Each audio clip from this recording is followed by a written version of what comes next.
उसकी व्यवस्था की जाए। उसके साथ साथ उसके अंदर हमारे समाज के लोगों को विशेष निधित्व मिला जाए। उसके साथ साथ हरियाणा में हमारे रोड विहार बनाने के लिए हमें जमीन लाट दी जाए। हमारे ताकि हम उसके साथ पैसा हमें दिया जाए, ताकि हम बाबा साहब का जो सपना है, भगवान बुद्ध का जो मुझे रास्ता दिखाया उस बात की तरफ हम आगे बढ़े। उसके साथ साथ हमें जो हमारे बौद्ध समाज के हैं, जो बुद्धिस्ट हैं, उनके लिए शमशान घाट और जमीन का भी अलग से जो है उनकी व्यवस्था की है।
कार्यक्रम समाप्त कर रहा हूँ। तब तक के स्टेज पे हाथ लगाने आनंद दिए जाए।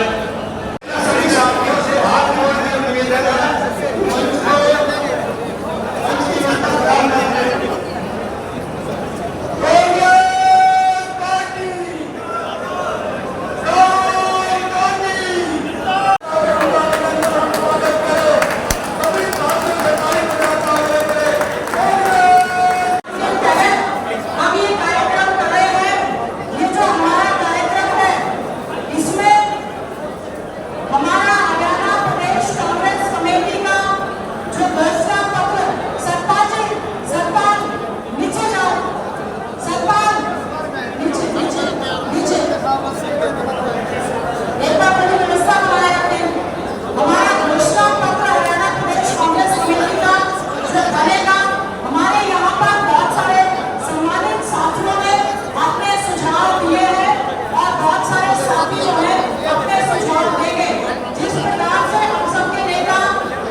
जो लोग खड़े हैं सबसे निवेदन है कि बैठ जाए। आपको सबको मना किया, एक बार कहना पड़ता है, कितनी बार कहूँ मैं आपसे?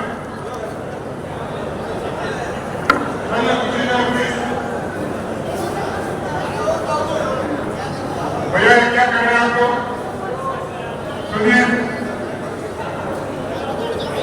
ये फोटो सेशन कर रहे हैं तो वहां जाके करिए प्लीज, वहां जाके करिए अपना फोटो सेशन। या मीटिंग अटेंड कर रहे हैं, फोटो सेशन के लिए आए हैं, प्लीज एक भी आवाज कहीं से नहीं आनी चाहिए। सबका काफी खुशी मिली खानी है, बाकी कोई और क्या लगवा दीजिए।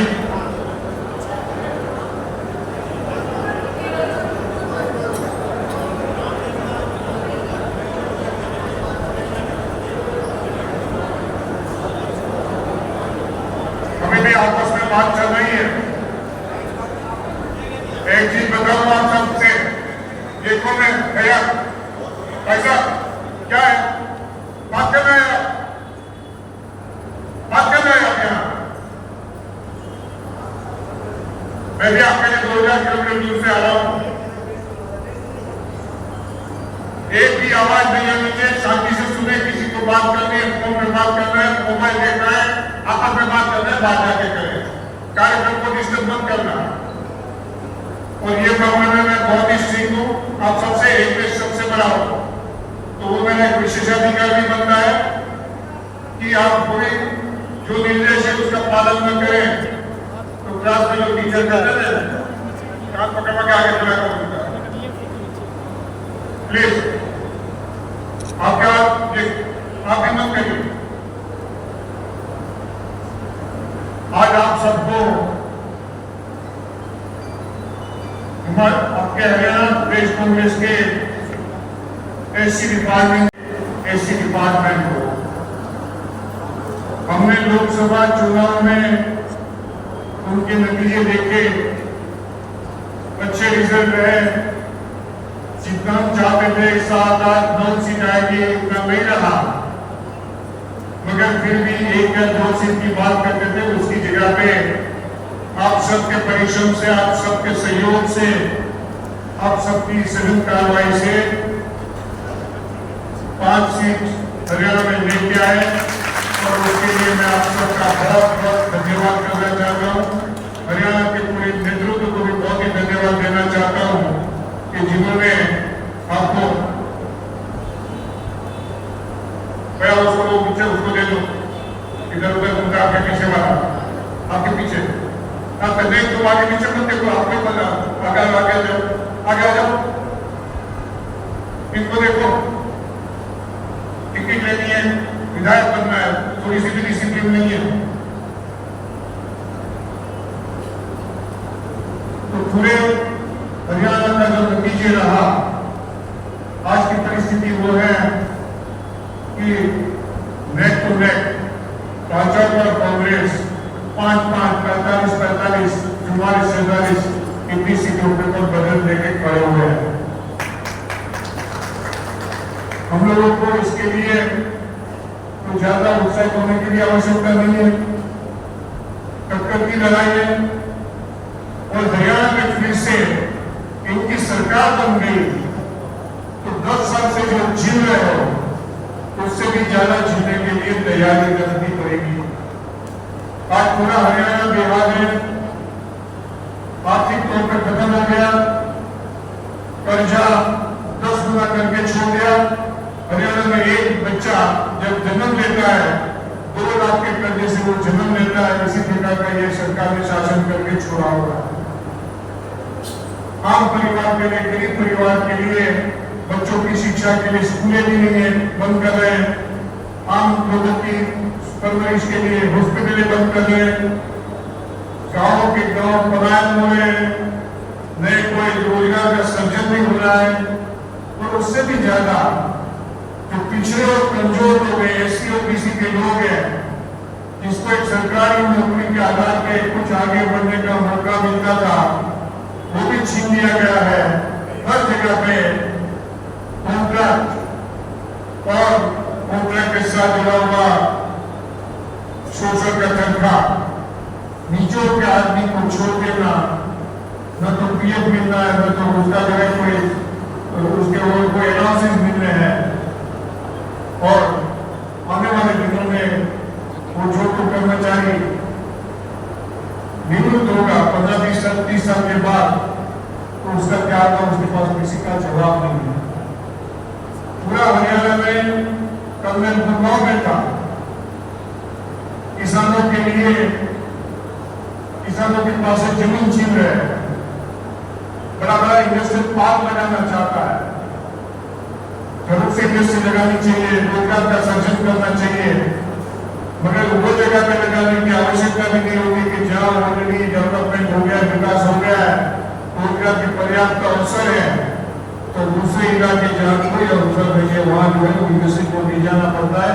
और वही जो है कांग्रेस का शासन रहा, तो कांग्रेस की वो नीति बनी रही, दिल्ली सरकार की भी वो नीति थी और राज्य सरकार की भी वही नीति थी, मगर ये खत्म करके ये कॉरिडोर के पास में लगाना, और उसका नतीजा वो है कि वहाँ 1800 एकड़ जमीन में इंडस्ट्री डेवलप करेंगे, मगर इसके साथ साथ 1 लाख मजदूर जो है वहाँ आके बसवाट करेंगे, वो कहाँ बसेंगे, कहाँ कैसे रहेंगे और वो कैसे उसके जीवन जाएगा, उसका भी किसी के पास जवाब नहीं। 1 लाख मजदूर का इतने छोटे इलाके में इतनी महंगी जमीन में वो कैसे मकान दे पाएगा, किसी के पास जवाब नहीं है। चाहे कॉलोनी में, अवैध कॉलोनी में रहते हैं, एक पशु से भी ज्यादा बदतर हालत में रहते हैं, और पूरा हरियाणा को स्लम हरियाणा बना के ये लोग छोड़ देना चाहते हैं, थोड़ी चंद जमीन में से फायदा उठाने के लिए। इसके HSDC या उसके मंत्रिमंडल के सदस्य पूरा हरियाणा का जो विकास का मॉडल है उसको खत्म करके छोड़ दिया कि जहाँ रोजगार का सृजन है। पूरे हरियाणा में सलामती खत्म हो गई, बहनों के साथ जो एक प्रकार की हरकतें हो रही है। कल दिवेंद्र जी आपको उसको बता रहा था कि हर क्षेत्र में अपहरण का मामला हो, छेड़ती का मामला हो, रेप का मामला हो, हरियाणा आज नंबर 1 पे आ गया पूरे देश। शर्म लगती है, जो प्रदेश सबसे ज्यादा सेफ था वो आज पूरे देश में गुनाह के मामले में टोच पे आ गया, और उसके सामने भी कोई कार्रवाई नहीं करती। कार्रवाई इसलिए नहीं होती है कि जिसका मंत्री खुद हमारी बहन बेटियों की छेड़ती करता है, उसको रक्षा देने का काम ये प्रदेश का पूर्व मुख्यमंत्री खट्टर जी का नाम लेने में उसको कई बार संकोच होता है। इसी प्रकार का कोई मुख्यमंत्री हो सकता है कि एक रेपिस्ट को अपने मंत्रिमंडल में रक्षा दे, CID का रिपोर्ट है कि इसके साथ एक FIR जो है कायम करना है, उसको लागू करते हैं, कोर्ट में दाखिल करते हैं, फिर भी कहते हैं तो मैं इस्तीफा दूंगा, तो उसकी जांच करूंगा, मगर मैं मंत्रिमंडल में बना के रखूंगा, जिसकी वजह से उसको प्रोटेक्शन दिला करे तो उसे जेल में रहना है। जो प्रकार की शासन व्यवस्था बनाई, नियत किसानों के पर जो प्रकार से गोलियां चलाई, भेजा फाके छोड़ दिया, पूरे देश के अखबारों में इसी प्रकार के फोटोग्राफ नहीं देते, मगर डराने धमकाने के लिए भेजा फाके भी छोड़ दिया। वो किसानों में सिर्फ कोई सरदार नहीं थे, सिर्फ कोई जात नहीं थे, वो किसानों में कोई BC का भी था, कोई SC का भी था, कोई अन्य समाज का भी था, कोई राय का भी था, तो हरियाणा का बेटा था। और उसके साथ जो है लोगों ने जो किया है, इतना घिनौना पंचायत जनरल डायर और ब्रिटिशरों ने नहीं किया था, वो हरकतें के कर चुके हैं। और आज पूरे हरियाणा को बेवकूफ बनाने के लिए, हरियाणा की प्रजा को धोखे में डालने के लिए, जैसे चुनाव आता है मंत्रिमंडल हर राज्य में बदल देना, जिसकी वजह से कोई जवाब देने की आवश्यकता ही नहीं। खट्टर जी ने 10 साल तक जो ये प्रजा के पर जुल्म किया, प्रजा के सैनिक को लगा दिया, यहाँ पर बसा हुआ सैनिक समाज, पिछड़ों का समाज बहुत खुश हो रहा है कि हमारा मुख्यमंत्री बना दिया। उनसे पूछ लो कि वो एक फाइल पे अमित शाह के पूछे बिना एक दस्तखत कर सकता है, आपकी एक अपॉइंटमेंट कर सकता है, लाल बत्ती देते हुए एक कर्मचारी की बदली कर सकता है, भर्ती कर सकता है, दिखाने के लिए है। लाल बत्ती दे दिया, आपने लाल बत्ती दे दी और एक पावड़ा भी पकड़ा दिया कि यहाँ पे मत करो, कल तुम्हारे भाइयों को यहाँ लगाना है, क्योंकि हमारे सुदर्शन जी ने कहा था कि बाबा साहब का जो संविधान है उसको अभी समुद्र में फेंक देना है। हमारे रोज करने के लिए मनुस्मृति लागू करना है, ये इन्होंने जो संविधान में दिया है, समानता की बात करते हैं, अधिकार की बात करते हैं, शिक्षा की बात करते हैं, एम्पावरमेंट सशक्तिकरण की बात करते हैं, हमको कोई लागू नहीं करना है। और इसी तरह से वो एक के बाद एक कदम उठा जाते हैं। पब्लिक सेक्टर के अंडरटेकिंग जो थे, बैंकें थी, राज्य सरकार के सहायक थे, केंद्र सरकार के सहायक थे, टेलीफोन निगम थे। आप अपने गांव में पूछ लेना 25 साल पहले की परिस्थिति में कि एक घर में से कहीं एक बंदा भोजन में पढ़ा लिखा है तो बैंक में कर्मचारी ऑफिसर हो गया। और उन्हीं की वजह से, रिजर्वेशन की वजह से, आरक्षण की वजह से उनको नौकरी मिलती थी। मेरी बहनें जो थी उसको टीचर की नौकरियां मिलती थी। गाँव में कोई छोटी सी भी सफाई कर्मचारी की जगह होती या कुछ ऑफिस की सफाई की जगह होती वो उसके आरक्षण के अधिकार से वो बैंक को प्राप्त होती थी। और वो थोड़ी सी सरकार की एक फिक्स इनकम चालू होती थी तो पूरा परिवार स्थिर हो जाता था, अपने बच्चों को पढ़ाई दे पाता था, जीवन में से अधिष्ठित रहता था, बन जाता था। आज हर जगह पे प्राइवेट ये कॉन्ट्रैक्ट सिस्टम का अमल करके आप समय के साथ फिक्स पगार के साथ बिना क्वालिफिकेशन के, बिना रिजर्वेशन के, और परिस्थिति ये है कि आपके लोगों को जो मिलना चाहिए वो सभी दरवाजे बंद कर दिया। चुनाव आया इसलिए थोड़ा थोड़ा दरवाजा खोला है। ड्रम में मतदान 10 साल से करना होता तो 10 साल पूरा 10 साल करके हरियाणा में 2 लाख जगह खाली नहीं रहती। मगर चुनाव आया है तो छलना करने के लिए आपको थोड़ी थोड़ी हवा दे रहे हैं। मोदी जब मध्य प्रदेश में, कभी छत्तीसगढ़ में इलेक्शन था, राजस्थान में इलेक्शन था, वहां गया हुआ था। किसी ने कहा कि तेलंगाना में 400 रुपए में कांग्रेस वाले सिलेंडर देते हैं, 500 रुपए में केवल 400 में देंगे। घोषणा कर दी। कई बहनों ने पूछा परत तो नहीं जाओगे, बोलते नहीं, मोदी की गारंटी है। और वो मोदी की गारंटी टाइट फिक्स हो गई। जैसे ही नतीजे आ गए उसका मुख्यमंत्री आ गया, फिर से गैस का सिलेंडर के दाम 1100 रुपए कर दिया। आपको भी अभी नौकरी का कागज देते हैं 50% तो शायद ऐसे कागज हो गए। चुनाव के बाद आपको रिन्यूअल के लिए जाना पड़े तो वो भी नहीं होगा। कई ऐसे कागज हो गए कि जो फर्जी अभी भर्ती पर करते तो उसके पर लागू हो जाएगा भर्ती पर, और हो सकता है थोड़ी नौकरी चालू हो जाएगी। भारतीय जनता पार्टी का चारित्र जब तक नहीं सुनोगे तब तक आप हंसते रहोगे। शायद हो सकता है आप समाज से, इसी समाज से है और भाजपा की वकालत करते हैं। मैं सबसे निवेदन करूंगा कि आपको जिसकी भी वकालत करना है करो। ये प्रदेश में कई पार्टियां हैं, जिसको वोट देना है दो, मानते कि कांग्रेस को दे देना मत दो, मगर ये भारतीय जनता पार्टी जो फिर से आपको पुराने समय में ले जाते थे कि पीछे जादू लगाओ और गले में तोड़नी लगाओ, इसी प्रकार की जो प्रयास पर जिसकी सोच है, इसका समर्थन करने का पाप मत करना। समाज के साथ वो भिखारी मत करना। ये सब गुलाम बना के रखना चाहते हैं। चंद समाजों को जो है पावर के अधिकार देना चाहते हैं, शासन के अधिकार देना चाहते हैं।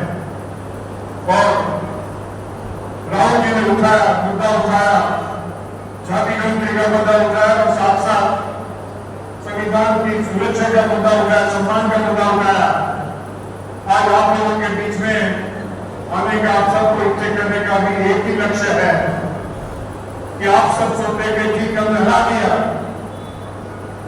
तानाशाह को पन्ना से तो आपने हरा दिया, मगर संविधान पर का खतरा अभी भी जारी है। जब तक भाजपा है संविधान पर का खतरा जारी है। संविधान को बचाना है तो आपको भाजपा को हराना होगा। ये चुनाव में 4 राज्यों के चुनाव है, पीछे दिल्ली का 2 महीने के बाद उनका 5 राज्यों के चुनाव होगा। और उनका लक्ष्य वही है कि किसी भी तरीके से, गांधी से, के प्रकार ईवीएम को हैकिंग से, जो भी तरीके से सत्ता प्राप्त कर पाए, नतीजे बता पाए कि देखो हरियाणा की नेहरू सीट में सब 70 पर जीत के आ गए। अब ये मोदी जी इतने पॉपुलर हो गए, मोदी जी की लोकप्रियता बढ़ गई, तो फिर से वो अपने वही पुराने राजा तानाशाह के बात में आ जाएंगे। और ये जो है फिर से वही शैतानी चक्का चालू रहेगा कि जहां कोई मानव पक्षी शेर होता है उसको आप इतना भी झटकी कर दो तो फिर मानव को छोड़ता नहीं है।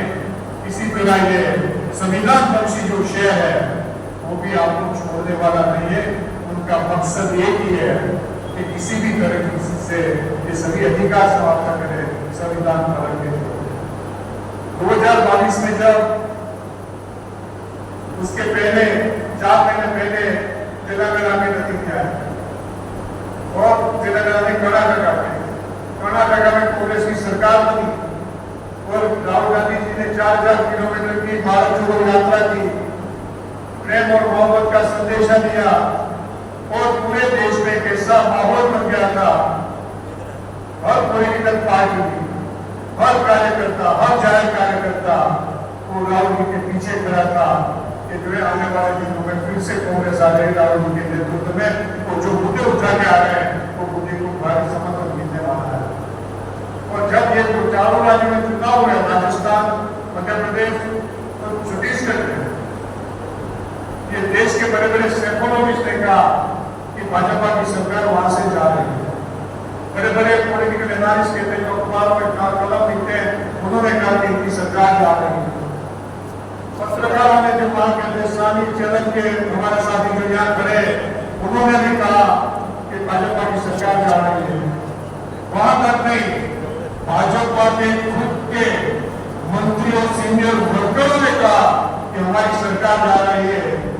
मगर 2 जनवरी को रिजल्ट कितने हुआ थे, दिसंबर को भाजपा 2/3 बहुमत से आ गई और वो एक ही नतीजे में पूरे देश में फिर से माहौल बदल दिया। जो पॉलिटिकल पार्टी इंडिया अलायंस में बुलाने के लिए तत्पर थी, उनमें से नीतीश कुमार जी जैसे कई बात चले गए देखो देखा कि किंग मेकर तो अभी मोदी है। वो कैसे किंग बनता है, कांग्रेस से बनता है, किंग से बनता है। वो जो पावरफुल के लोगों ने, सत्ताफुल के लोगों ने वो नहीं देते बोल के अभी ये किंग मेकर है। कई लोग जो एक्टिविस्ट थे जो कांग्रेस के उड़ा रहे थे वो भी यही अटक के खड़े रहे थे। और पूरे देश में उन्होंने राहुल जी ने 4000 किलोमीटर की यात्रा से एक देश में परिवर्तन का एक माहौल पैदा किया था। परिवर्तन के माहौल को उन्होंने एक उसकी खामी से छीन लिया। ये चुनाव में आप कहोगे तो कैसे क्यों नहीं हुआ? ये चुनाव में इसलिए नहीं हुआ कि वो लोग धांधली करते हैं, हैकिंग करते हैं। उसमें तो कई जगह पर 50% छोड़ देते, कोई जगह 33% छोड़ देते, कोई जगह पर 15% छोड़ते हैं। उसके पास सब स्टेटिस्टिक्स होते हैं, मगर उसका हमने उपाय बताया था दिल्ली से शुरू की थी कि इतनी भारी मात्रा में मतदान करो, वो 35% तक फर्क कर सकता है। मगर उसका उससे भी कम वोट शेयर है तो फिर वो कुछ कर नहीं सकते हैं। तो वही चीज उत्तर प्रदेश और कई प्रदेशों में हुई, भारी मात्रा में मतदान हो, उसके खिलाफ मतदान होने से भारतीय जनता पार्टी की वो ऊंच हो गई, तानाशाही की वोट रुक गई। और आज आप थोड़ा सा एक सांस अंदर से ले रहे हैं, इस वक्त रोक दिया। तो हमारे सामने सबसे बड़ी चुनौती है कि ये तानाशाह को रोके, इस संविधान पे और हमले करने वाले शेर से रुके, होशियार नहीं इधर है, इनसे रुके। मगर जो है संविधान को बचा करके प्रोटेक्ट करके रखे। तो गलती मत करें कि ठीक है एक बार तो लड़ाई लड़ती और हम शांति से सो रहे हैं, अभी कुछ नहीं होने वाला। आज जो है लोगों ने एक अभियान शुरू किया राहुल जी के निर्देश पे, हर प्रदेश में जहाँ जहाँ चुनाव होता है लोगों के बीच में जाकर उनकी मंशा क्या है उसके तहत आपका जो है संविधान का आलेखन हो, आपका संविधान में आपका मैनिफेस्टो का घोषणा पत्र का आलेखन हो। तो लोग घोषणा पत्र के तहत आने वाली सरकार भी अपनी नीति बनाए, अपना कार्यक्रम बनाए, अपना प्रशासन को भूल रास्ते पे चलाए। पिछले 1-1.5 महीने से नेताजी के नेतृत्व में पूरे प्रदेश में ये पूरी मुहिम चल रही है। उन्होंने बड़ी मेहनत से 30-35 अलग-अलग सब्जेक्ट पे पूरे संविधान के चैप्टर खत्म कर दिए। हर जगह पे पार्टी के जो सीनियर लोग उसको जुड़े हुए हैं, उसमें वो कोई भी कहता है कि मैं भी करूँगा, तो उनको जोड़ने की भी जो है उन्होंने सबको सम्मति दे दी है। आपके यहाँ एससी डिपार्टमेंट के विशिष्ट प्रश्न है, आपके एससी में भी जो विकास है, वाल्मीकि है, कटिंग है, हालांकि सबको लगता है कि वो मोड़ है कि हमको पूरा मौका नहीं मिल रहा है, उसको कैसे पूरा मौका देना है, उसकी बात है। रिजर्वेशन की पॉलिसी का अमल करते तो उसके समय में भी किस प्रकार प्रकार से गरीब से गरीब सबसे ज्यादा जरूरतमंद आदमी है उसको किस प्रकार से उसके लाभ के लिए और कितना दे सकते हैं। कई बड़ी बड़ी चुनौती के सामने है और मुझे बड़ा विश्वास है कि उनके पास जो एक्सपीरियंस है उन्होंने जो मैनिफेस्टो की टीम बनाई है किसी प्रकार के किसी भी पेचीदे मुद्दे होंगे उसका सही आकलन करके वो पैकेज लेके आएंगे कि जब ये पैकेज आप चुनाव के 2 महीने पहले अक्टूबर में चुनाव है तो अगस्त की 15 तक आपको पूरा आपका घोषणा पत्र तैयार करके आपके हाथ में देना चाहते हैं। 2 हिस्से में बांट देंगे। आपके सफाई कर्मचारी के लिए क्या है, एनटीए के होल्डरों के लिए क्या है, रविदासन के लिए क्या है, वाल्मीकि के लिए क्या है। कई जगह पे कॉमन मुद्दे भी होंगे, शास्त्र और शिक्षण के सबसे ज्यादा मुद्दे होंगे। तो सब में मैं आपको एक आश्वस्त करना चाहूंगा कि ये बात मैंने जो उनको चर्चा करते हुए सुना है, हरियाणा में आपकी पार्टी वो लागू करने जा रही है कि किसी भी बेटा हो या बेटी हो प्राइमरी से पीएचडी तक पढ़ना चाहते हैं, किसी भी कितनी भी महंगी स्कूल और कॉलेज हो वहां उसको प्रवेश मिलता है, मगर परिवार की आर्थिक परिस्थिति की वजह से उससे वो वंचित रह जाता है। वो परिस्थिति जो है बंद करने का, वो परिस्थिति में से मार निकालने की जिम्मेदारी राज्य सरकार की रहेगी। वो परिवार कहते हैं कि मैं द्वितीय परिवार हूँ और मैं 50 रुपए भी दे सकता हूँ, वो 50 रुपया और 5,000 रुपया की फी का डिफरेंस कैसे पे करना है वो राज्य सरकार का जिम्मेदारी रहेगा। वो परिवार वो बेटा बेटी फिर वो शिक्षा देके बाद जाएगा। एक भी बेटा या बेटी शिक्षा से वंचित नहीं रहते हैं। तो मैं आपका प्रभारी होने के तौर पर मैं भी उन्होंने जो सोच रहे हैं उसमें मैं आपको एक बड़ा प्रॉमिस करना चाहता हूँ, वचन देना चाहता हूँ कि वो लागू करवाने में मैं भी आप लोगों के साथ खड़ा रहूंगा। प्रदेश में स्वास्थ्य की सुरक्षा गरीब लोगों के लिए लगभग कम कर दी है। ज्यादातर जगह पे कल मैं देख रहा था सिविल हॉस्पिटल गिरा के छोड़ दी है, कहते हैं नई हॉस्पिटल बना के 5 साल हो गया तो नहीं हुआ है। और पूरे गांव में इतना बड़ा शहर 16-18 लाख की आबादी, कोई आम आदमी के परिवार में कोई बीमार हो जाता है तो प्राइवेट हॉस्पिटल के सिवा कोई चारा नहीं है। उसको लोगों आदमी का जो कार्ड निकाल के देते हैं, कौन सा कार्ड देते हैं, आयुष्मान कार्ड, वो हर हॉस्पिटल चलाती नहीं है। हर हॉस्पिटल को चलाना पड़े, सबको स्वास्थ्य मिले, 25 लाख की आयु तक हर परिवार का बीमा हो, कुछ भी नुकसान हो तो उसका भी जो उसको मुआवजा मिले। इसी प्रकार के कुछ प्रावधान के लिए हम आपकी प्रदेश समिति, प्रदेश अध्यक्ष जी बुलारी पिताजी को सब सोच रहे हैं और मैं समझ रहा हूँ कि वो भी आपके हाथ में मौका मिलते आ जाएंगे कि जब आप लोगों के बीच में जाके कहोगे कि कांग्रेस पार्टी हमारे लिए ये करने जा रही है, ये आपके जितने भी रोजगार के अवसर है एक भी जगह खाली नहीं रहेगी। और आप सब सुन लो, पूरा प्रचार करना, कांग्रेस की सरकार आएगी तो ये जो है शोषण का चक्कर खत्म हो जाएगा, ये फिक्स पगार वाली बात जो है हो जाएगी। तो ये कई कदम उठाने की बात है। उन्होंने तो बेचारे मैंने जैसे कहा है स्लम हरियाणा, विकसित हरियाणा ने स्लम हरियाणा का जो ये आज सर्जन कर रहे हैं उसके पर रोक लगा के वहाँ भी लोग बसते हैं, उसके पुनर्वसन के लिए सही दिशा में पॉलिसी और निगम हो, उसके फाइनेंशियल पैकेज हो, उसके सही प्रकार के डेट हो, उसका डॉक्यूमेंटेशन हो, सर्वे की सिस्टम हो, उसकी एक नीति हो, वो दिशा में भी आपके मैनिफेस्टो में काम कर रहे हैं। ये सभी मुद्दे लेके आप लोगों के बीच में जाओगे, आपके लिए टाइम टेबल है कि आज आपके बयान पिताजी के सामने आपके सबके सुझाव रखते हैं, मगर आप सभी कांग्रेस के प्रतिनिधि हैं, आपके खुद के हल्के में, खुद के डिस्ट्रिक्ट में आप रहते, छोटी जगह में रहते तो आपके खुद की जिला पंचायत की जो सीट होती है उसका जो सत्तर का मेन हेडक्वार्टर है वहाँ में पंचायत के जोड़े पे जहाँ दिन चाहे वहाँ चौपाल लगा दो या चौपाल, तो उसे सुझाव दे दो, उसका ठीक से टिक के आप अपने डिस्ट्रिक्ट के अध्यक्ष को दे दो और अध्यक्ष के जरिए बाकी और बाकी चीजें के लिए पहुँचा दो। अभी भी आपके पास समय है 5-7 दिन का, उसमें जो है 10 दिन का, तो उसमें आप आपके सुझाव तो एक महत्वपूर्ण सुझाव छोड़ देते हैं वो भी नहीं हो। आपके लिए जो है एक बड़ी किताब जैसा होगा जिसमें राज्य सरकार की नीति क्या होगी वो लिखा होगा, हमारा मैनिफेस्टो का प्रोमिस क्या होगा वो लिखा होगा। और कई मुद्दे जैसे राहुल जी ने गारंटी पैकेज बनाए थे जो आपके लिए बड़े महत्वपूर्ण है, उसका दूध लोग केंद्र में निकल जाओगे, बड़ी मीटिंग करोगे, बड़ा सम्मेलन करोगे, उसके बाद घर घर जो है ये दूध लगा के जाओगे कि कांग्रेस की सरकार आएगी तो क्या होगा। मगर आप जब भी ये समाज के अपलिफ्टमेंट के लिए, उसके सशक्तिकरण के लिए जो कदम उठाए जाएंगे उसके बारे में जरूर से बात करोगे। मगर आपका मेन एजेंडा जब आप प्रचार के लिए घर घर जाए, एक ही मुद्दा आपका रहना चाहिए कि ये जो है संविधान की सुरक्षा करनी है तो भाजपा को हराना है।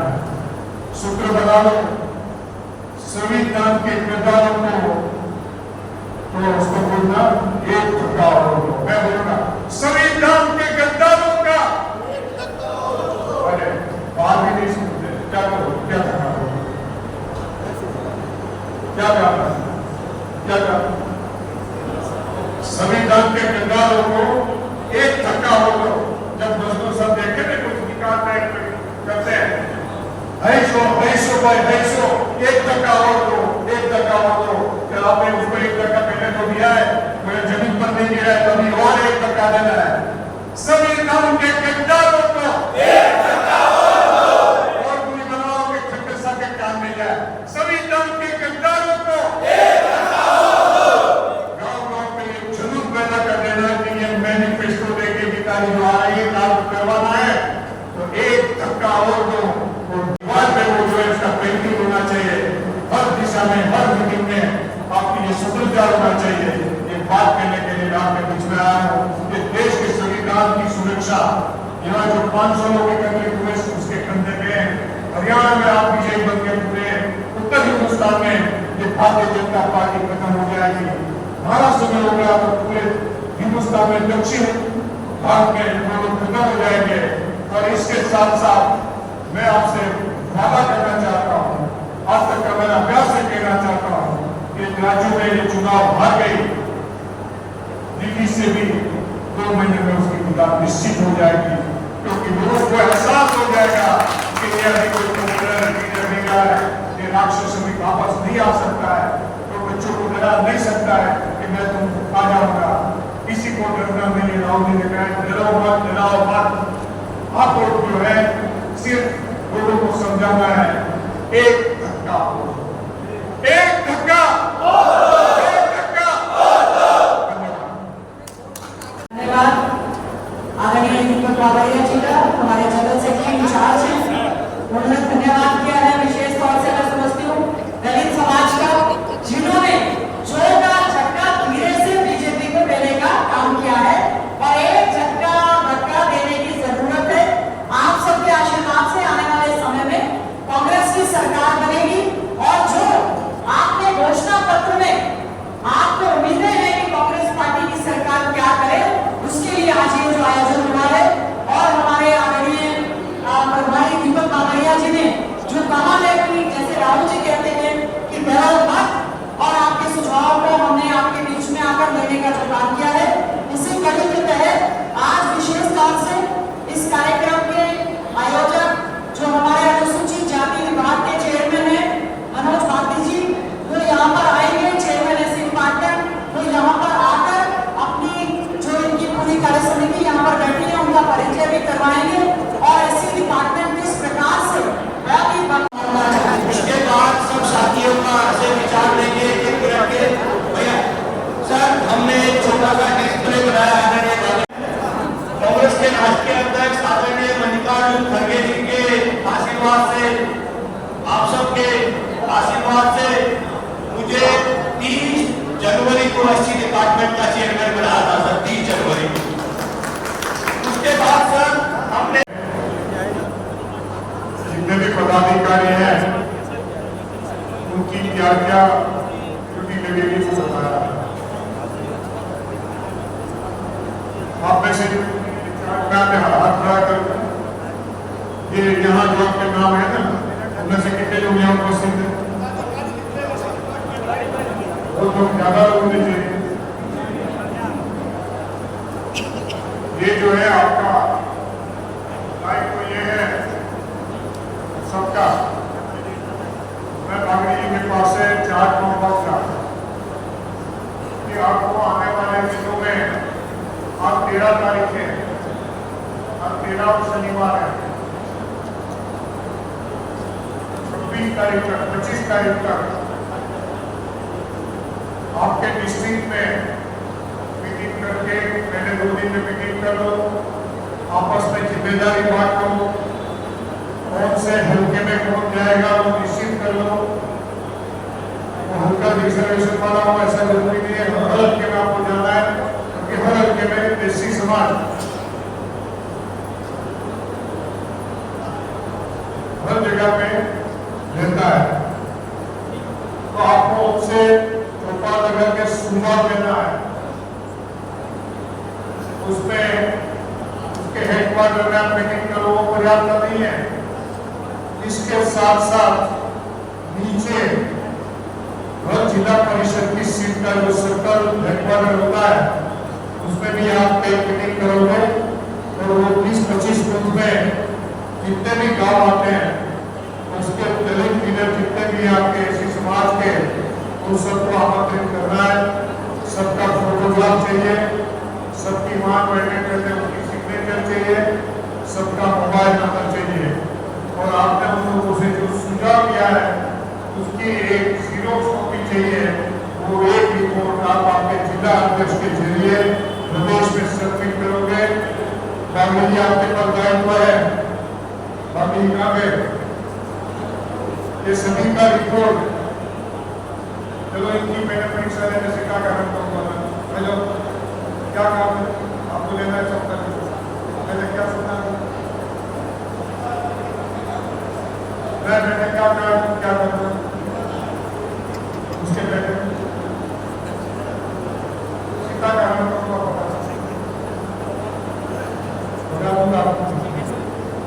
मैं बड़ी महत्वपूर्ण सूचना दे रहा हूँ कि सबको 2 दिन में एक मीटिंग करके जितने भी पदाधिकारी 2 दिन में एक मीटिंग करना है, और वो मीटिंग में आपस में हर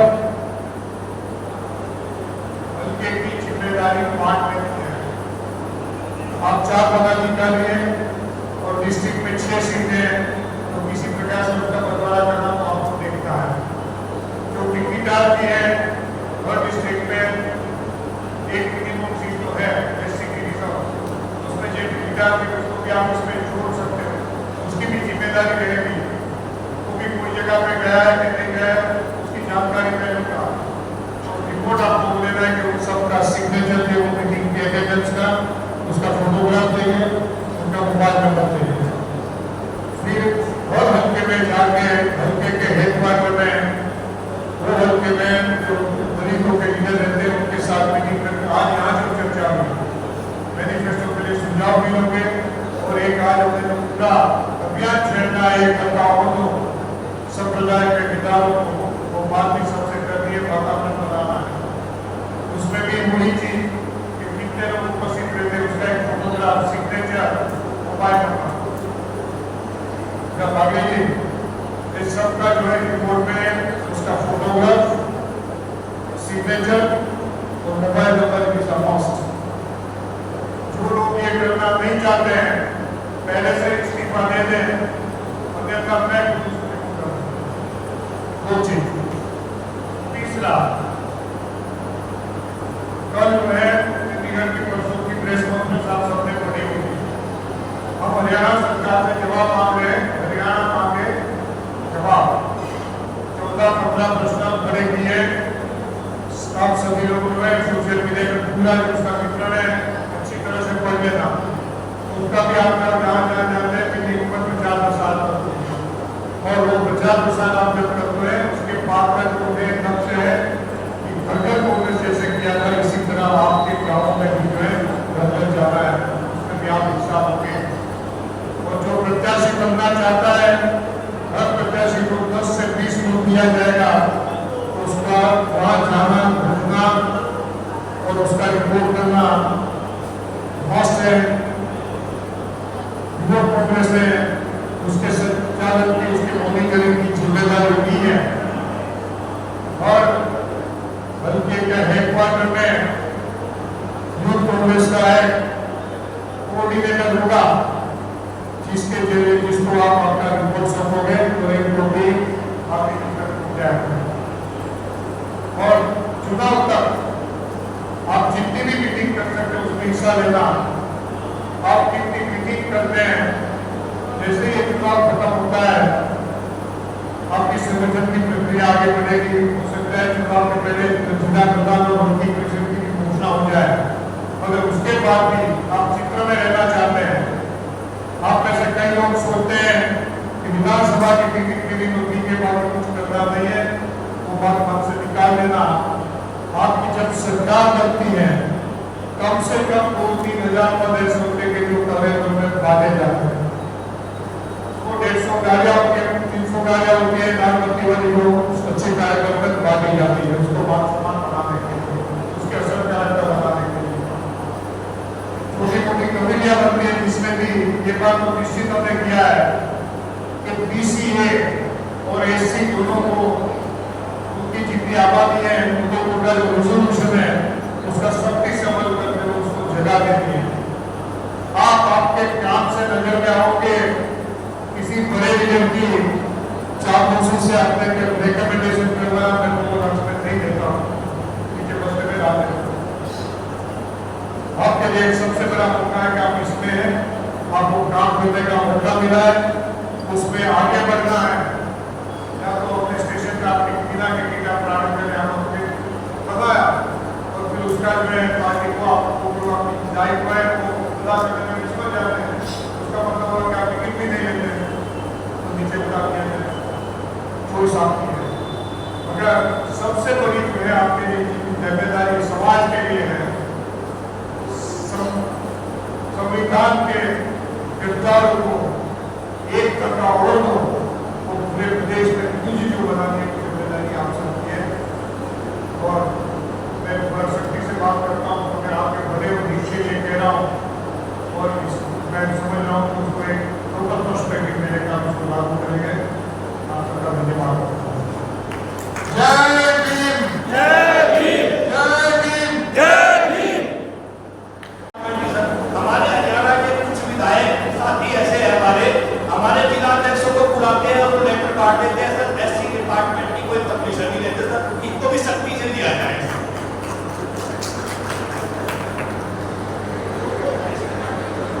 बहुत धन्यवाद। आप मुझे डांटते हो सर, रात को 11 बजे भी आपका मेरे पास फोन आया, सुबह 7 बजे भी आपका फोन आया सर, आप मुझे डांटते हैं। पूरा प्रोटोकॉल होना चाहिए पोस्टर पे सर, पूरा प्रोटोकॉल के अनुसार लगना चाहिए।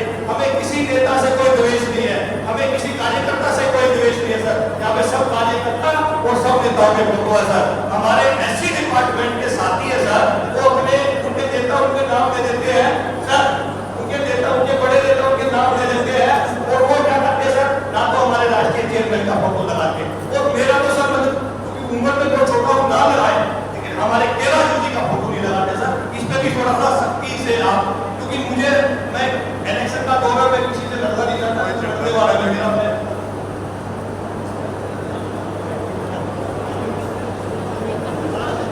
जहाँ पे ऐसी हरकतें होती हैं और आपके संगठन का मान सम्मान नहीं करते हैं, रागे भी उसको फोन करके बता देना, पार्टी को बता देना, निश्चित करूंगा कि अपनी बात ऐसी हरकतें न करें और करें तो क्या करना चाहिए आप बताना देना, मान लिया जाए छोड़ देना।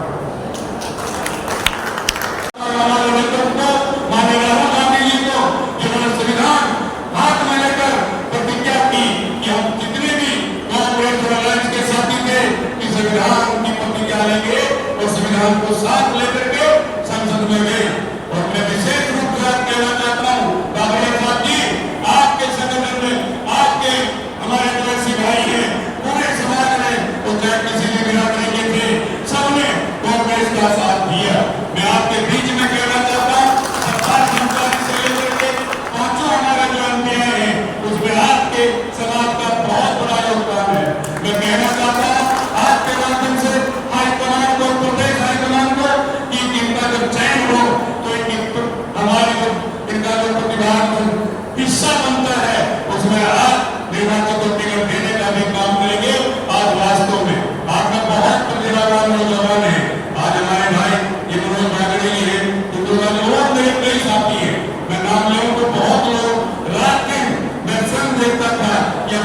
शहर छोड़ करके सोनीपत से लेके बुलाना तक, जींद से लेके पूरा समितियों का एरिया आपके टीम ने काम किया।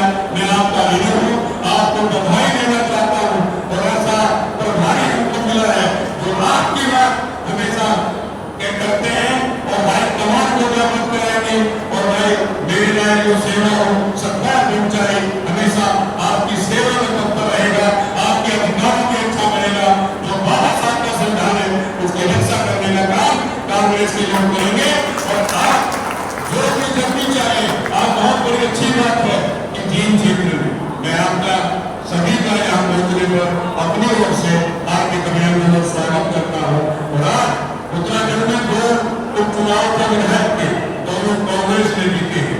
चाहे नाम की बात करते थे महावत्रा में इनका कैंडिडेट हारा, समाजवादी पार्टी का हमारा अलायंस का नौजवान वहां से जीत कर आया। और बद्रीनाथ धाम जो हिंदुस्तान का सबसे हिंदुओं का जो मंदिर है वहां बद्रीनाथ से हमारा एक नौजवान साथी विधायक बनकर आया। और हमारे मुस्लिम समाज के नौजवान युवा पीढ़ी के प्रेरणा कानून निजामुद्दीन जी जो राजस्थान के सह प्रभारी हैं, वो भी आज संघर्ष में सब कुछ करने के बाद भारतीय जनता पार्टी के लोगों ने हर कंधा कराया और आज जीत के उत्तराखंड की विधानसभा में जाएंगे। मैं उन्हें आप सबका हमारे हाईकमान के नेतृत्व में और उत्तराखंड शासन हमारे जो वहाँ के जो संगठन के लोग हैं उनको भी बधाई देना चाहता हूँ। मेरे में ड्यूटी थी 2-3 दिन में वहाँ लगा करता क्या है, लेकिन ऐसा तांडव भाविया साहब इतना तांडव आपकी सरकार ने किया है और इसके लोग भी हम लोगों को जाने के लिए रोक देते थे कि आप आगे नहीं जाएंगे, आप बाहर जाइए।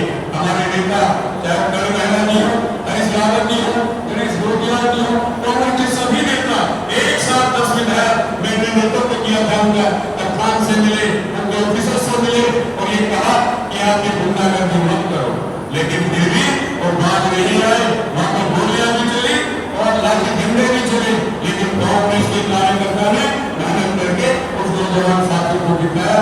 मैं पुनः आपको विश्वास दिलाना चाहता हूँ। और भाई ये तो हम सौभाग्यशाली हैं, आप जैसा हमारे को प्रभारी मिला और मेरी बहुत मदद की। वास्तव में जब कचरा दूध पानी का पानी और निर्णायक भूमिका में कोई है तो श्री केतन बाबरिया साहब हैं, बहन जी हैं। मैं सबको प्रणाम करते हुए आज आप पूरे हरियाणा से यहाँ पर आए, मैं आपका हार्दिक अभिनंदन स्वागत करता हूँ। धन्यवाद। जय हिंद, जय कांग्रेस। समिति के सुझाव की न्याय चौपाल में आपका